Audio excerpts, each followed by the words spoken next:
Welcome to First Reading, the Old Testament Lectionary podcast. I'm Rosy Candithal. And I'm Tim McNinch. Our eminent co-host, the Reverend Dr. Rachel Wren, is off this week. We've got two possibilities for the first reading on Sunday, September 18th, as we do throughout the season following Pentecost. Rosy's going to walk us through it, so where should we begin? Yeah, once again, I'm going to remind listeners that the Revised Common Lectionary offers two different sets of Hebrew Bible readings during the season after Pentecost during ordinary time. You don't say. Yes, once again. But you want preachers to choose a lane. So which lane are you taking us through this week?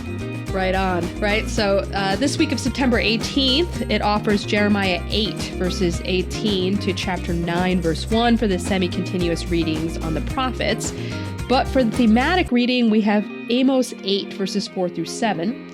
It's a short prophetic speech in the style of a lawsuit, which, I can't resist, charging the listening audience with exploiting the poor through price gouging, inflation, and false currencies. So this thematic or complementary Old Testament reading ties in nicely with the gospel lection from Luke chapter 16, verses 1 through 13, in which Jesus tells a rather difficult parable that commends the dishonest manager for committing financial crimes. This is the one where Jesus compliments a financial manager for looking out for himself. Now, I'm going to take us through the thematic reading from Amos 8, as I think it helps us consider some larger themes of how our finances reflect our spirituality and provide barometers of personal and social health.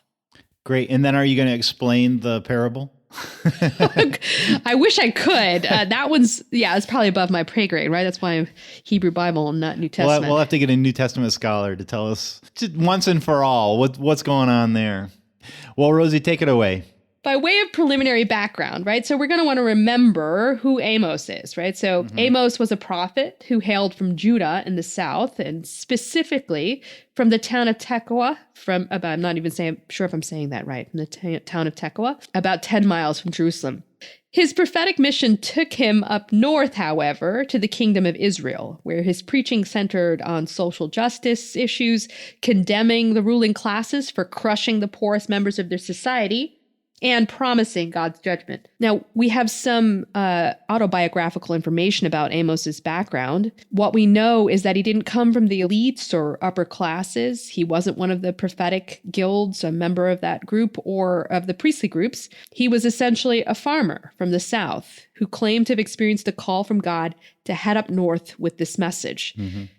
Now, he's probably active in the 8th century BCE, and that's important because this was a time when the northern kingdom in Israel was experiencing some economic and military security. Now, that was through advantageous alliances with neighboring powers, especially Syria, which brought a new wealth and security that seemed to be within grasp for a certain class of people in Israel. Right. Now, Amos's preaching really unsettles the basis for this newfound wealth and security, warning his audiences that such profit and comfort comes at a very high cost, and God is keeping tabs, right? So this relatively short reading from Amos chapter 8, verses 4 through 7 is a good example of Amos's message and rhetorical style. Great. So that's really a good sort of snapshot of Amos's context and kind of what's going on in this book. So how does that play out in these particular verses? Right. I'm really glad you asked, right? So the first thing I want to dwell on is the language that Amos uses. And for that, we'll want to look at the Hebrew, because that's where the dynamism of this message really comes alive. I love it when we can highlight the Hebrew for our listeners. So what do we have here? Okay, so right at the outset, right, we get the prophet shouting. We've seen this before with other prophetic messages that we've looked at. There are the imperatives here, which is shemuzoth, right? So what the NRSV translates as hear this with a comma has more of the feeling of a shout, a demand for attention, like listen up, all of you, right? Mm-hmm. So we might conjure here right away the picture of a preacher with zeal in his eyes in public as he launches into his next line, right? You people who show Ephim the needy and lashbit the poor of the land, right? So I've stuck some Hebrew in there, but the NRSV translates this as trample the needy and bring to ruin the poor of the land. But there's some wordplay in the Hebrew here that gets obscured in the translation. So this word shoaphim also relates to inhaling, sha'af, eagerly gulping up, swallowing, right? So what's happening is the prophet is drawing attention to our habits of consumption, the eager desire, our appetite for swallowing up people and their labor, which is implicated in the wealth and luxury and benefits that this audience that he's addressing is enjoying. So that phrase also, lashbit the poor of the land, relates to the word Shabbat, right? Which in this intensive Hefil infinitive construction means forcing to stop, ceasing, desisting, and in essence, just as the NRSV renders it, bringing the poor to ruin, forcing the poor to stop, to fail to thrive.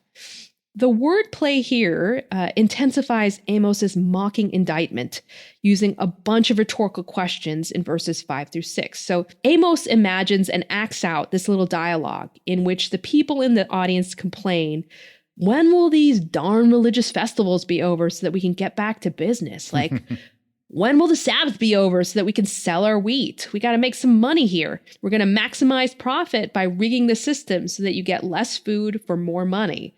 As the verse reads, buying the poor for silver, the needy for a pair of sandals, and what we normally throw out as chaff and unfit for consumption as food, that's what we're going to sell. Yikes, that is a dark little play that Amos is putting on for his audience. That's right. Amos is on his soapbox, like deliberately holding up a mirror to what he sees. What we see in the Hebrew in Amos's rhetoric is a tie back to how these commercial practices, this eager drive to buy and sell, makes us not only look at our ritual observances as annoyances, but also to look at certain people the same way, as mere annoyances, obstacles, getting in the way of an all-encompassing profit margin. And Amos is saying that our attitude toward our finances is not just a personal belief or conviction, but a spiritual matter of vital communal importance. What made Amos's audience view the prohibition on commerce on the Sabbath as an interruption to the real life of making money is connected to how we treat people. And it's the same perspective that ensures that certain people fail to thrive in our societies. Wow, that sounds so modern, so contemporary. Like, I could see you moving toward a preaching angle there. Right. And I think whenever we start talking Amos, we're in a realm rich with preaching connections to our own modern situations, right? Amos's message wasn't popular with audiences then, and his highlighting of the interconnections between economic, social, and spiritual justice here also isn't something we like talking about in America. Amos is getting at the heart of something true both then and now. Our wealth has moral dimensions. American prosperity and wealth, which is what I benefit from too, comes at the expense of others with less power and less resources. Our little luxuries mean someone might be going without. So the fast fashion that I buy online comes at the expense of unjust labor practices. The food that I buy, the cell phone that I use, the very air I breathe, and the climate I enjoy. It's all connected to a larger world of material and people. And the things we enjoy as nice extras, well, they cost. One person's capital gain means someone else's loss, and someone who might not be able to afford it. So here Amos is underscoring that justice, right living, includes acknowledging that our creature comforts are expensive, that we live in a connected world. When we spend our money in ways that exploit others, it's abusive, and it's offensive to God, and Amos is pointing that out. We ignore this truth at our own peril. As Amos says, doom is ahead. Jesus' parable that I alluded to, at the top of our podcast is about the dishonest money manager, right? And difficult as it is, his parable connects to the principle that wealth, when it comes down to it, is about relationships too. Wealth can be about cultivating relationships and valuing others as precious. It's not wrong to be wealthy per se.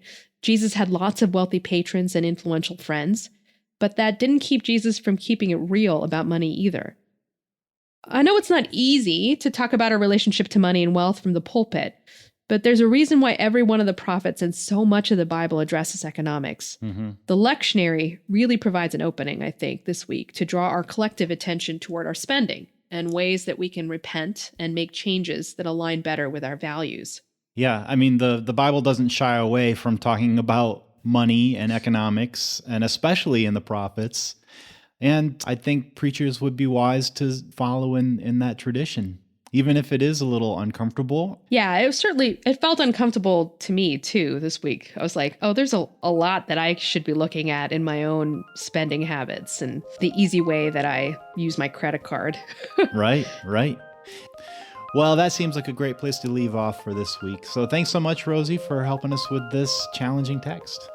Well, we hope that this has been a helpful conversation for all of you out there, too. You can find back episodes of the podcast on our website, firstreadingpodcast.com. While you're there, pick up something from our snazzy merch page or make a donation to support the podcast. We really appreciate your support to help keep this resource going, just as we are grateful to Trinity Lutheran Seminary at Capital University for the grant that they've given us. And finally, we'd love to hear from you. How are you using this podcast? What are you finding helpful? You can write to us at firstreadingpodcast@gmail.com, or maybe leave us some feedback on our Facebook page. Well, until next time, I'm Tim McNinch. And I'm Rosy Candlethal. Thanks for listening and have a great week.